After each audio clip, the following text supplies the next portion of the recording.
Okay, this first video is just an introduction to macroeconomics, how we calculate GDP, and the three ways in which we can calculate GDP, the production, income, and expenditure approach. And just the idea of this video is to give you a clear definition of what economic activity is.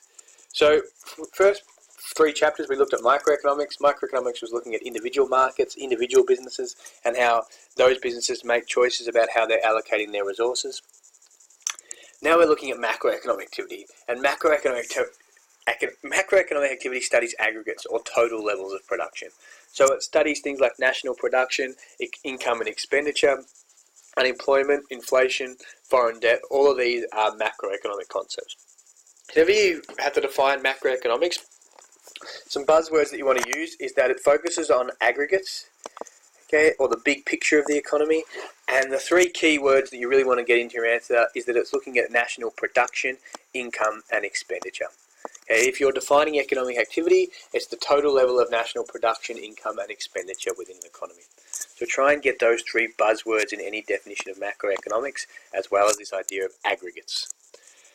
So, what is economic growth? Economic growth occurs when there's a rise in the volume of national production produced by a nation between 1 year and the next. So essentially we're producing more goods and services in real terms than last year.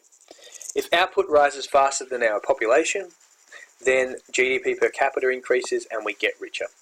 Okay, and that's why our nation aims to grow at about 3% a year, because we want to be growing at a faster rate than our population is growing, so that we're getting richer per person. Gross domestic product. Gross domestic product is the final market value, okay, so the end value, price times quantity, of all goods and services produced in the Australian economy over a period of time, within our borders. Anything produced within Australia, final market value is gross domestic product. So it's the final or end price that we care about. It doesn't include any intermediate goods. So what I mean by that is if a car, for example, if a car is being sold from a manufacturer to a dealer, and then the dealer selling it to the end consumer, the price that the manufacturer sells it to the dealer will not be included in our GDP. That is an intermediate product. It's only the final market value. So, gross domestic product is a percentage change in GDP, is the most common tool for measuring economic growth. Okay, so for example, we can use the total value added approach, which basically means we calculate the total amount that's added to a product at different phases of its production. So for example, if a farmer plants seed into a field to produce wheat, then sells that to somebody who owes the mill for 100 million, then the miller processes wheat into flour and sells it to bakery for 200 million, and then the bakery converts the flour into bread and sells the bread for 300 million in total. Obviously it's a lot of bread. Then the total amount will be $300 million, because at each phase we're only value adding $100 million. Okay, so he's making $100 million in profit, this person's making $100 million in profit, and the farmer is making $100 million out of selling it to the miller. Okay, so that would be the amount that would contribute to GDP, the $300 million. So economic activity refers to the volume or real value, again, and I'll keep stressing this, of production, income, and expenditure. Okay, employment can be chucked in there as well, but it is the volume of production, income, and expenditure. And essentially, economic activity is all about, it helps generate goods and services to meet the wants and needs of society. And there's essentially three ways that GDP can be measured. And I don't want you to get too caught up in the technicalities here, but basically we can use three different ways to calculate GDP. We can use the expenditure approach, which calculates total expenditure on goods and services, on Australian goods and services, so it has to be expenditure on Australian goods and services, not imports. We can calculate the total final volume of production, and therefore just calculate it at each phase and work out how much we're adding at each phase and tally it all up.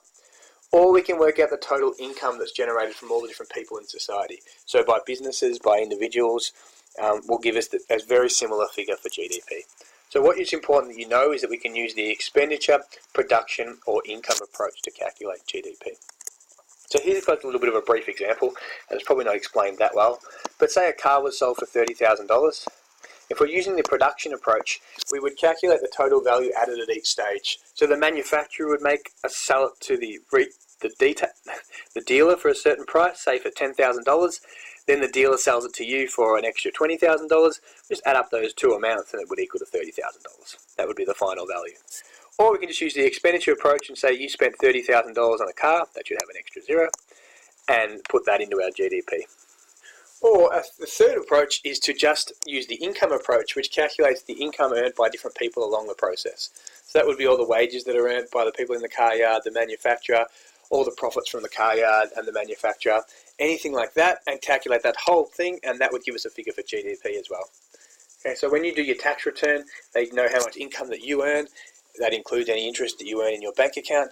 And basically what's going to happen is these three figures will get a very similar figure for GDP for a nation.